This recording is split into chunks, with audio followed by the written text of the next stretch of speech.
Istanbul, ma ville, mon cœur est enflammé.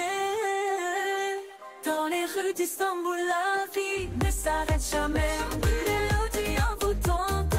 Bonjour tout le monde, c'est Dr Senaye Aksoy ici et aujourd'hui je vous parle depuis la fascinante Istanbul où l'histoire et la modernité dansent côte à côte le long du Bosphore. Notre sujet du jour, c'est un thème qui touche des millions de femmes, les endométriomes et leurs impacts sur la FIV.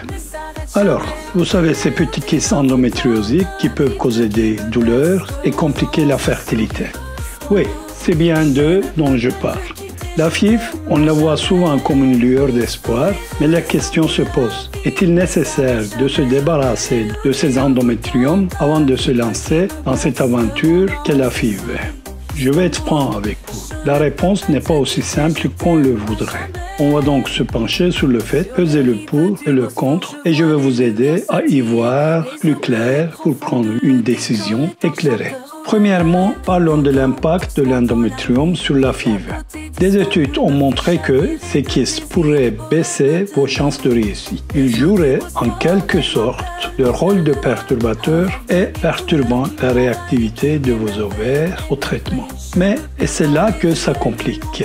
Retirer chirurgicalement ces kystes pourrait aussi réduire votre réserve ovarienne. C'est un peu comme si en écartant ces invités indésirables, on diminue aussi vos chances. Alors, la chirurgie ou pas? C'est là où ça devient délicat. D'un côté, retirer ces kystes pourrait améliorer la qualité de vos ovules et potentiellement vos chances de réussite en FIV. De l'autre, vous risquez de diminuer votre réserve ovarienne et de faire face aux risques habituels de la chirurgie. C'est à vous de prendre la décision finale en collaboration avec votre médecin. Elle dépend de votre situation personnelle, de votre âge, de la sévérité de l'endométriose et de vos objectifs en matière de FIV.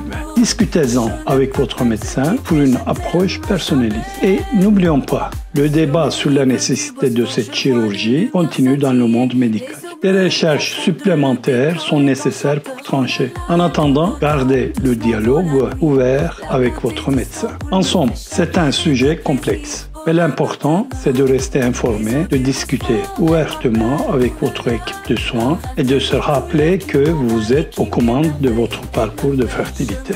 Prenez les décisions qui vous semblent justes et rappelez-vous que, malgré les obstacles, le chemin vers la maternité reste ouvert. Voilà pour aujourd'hui. J'espère que ces informations vous ont été utiles.